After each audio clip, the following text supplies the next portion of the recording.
ข้าพเจ้าผู้วงความมีสิทธิ์เนาะเจ้าของสวนปรึกษาทั้งเป็นเจ้าของหันคำผู้วงเนาะก็คือมื้อนั้นก็ได้เอาเด็กน้อยอยู่เมืองนาไซทองเฮานี้เนาะมาแล้วก็พร้อมนั้นก็ได้เอาเด็กน้อยอยู่ห้องหมอตาหรือว่าผู้พิการตาอยู่ทงโปงหันเนาะมาอยู่นี้เพื่อว่าให้ของขวัญให้กับเจ้าแล้วก็สั่งให้กิจกรรมกับเจ้าแล้วให้กับเจ้าไปลินเนาะอยู่ในสวนข้าพเจ้านี้ท่องเที่ยวลินอยู่ในนี้แหละก็พร้อมนั้นก็ได้เลี้ยงเขากับเจ้าอีกวันหนึ่งสำหรับบอกเขาจะเวลายายของขวัญกับเจ้าคือเมนมีขนมกระต้มอย่างต่างๆแล้วยังมีปื่มซอเนาะเพื่อให้เด็กหน่อยไปโรงเรียนต่างๆหลายๆของกินกับเมนมี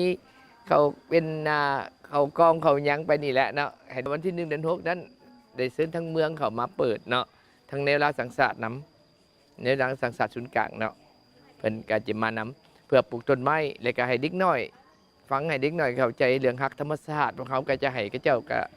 ปลูกต้นไม้น้ำผู้ใหญ่อีกเนาะมีมือนั่นว่าเขาจะมีเครื่องลิ่นหลายอย่างเนาะก็คือว่าเขาจะมี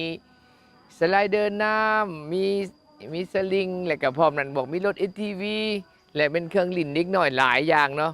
เครื่องตะลุดเครื่องอย่างต่างๆมีเป็น10 กว่าอย่างอยู่หันเนาะ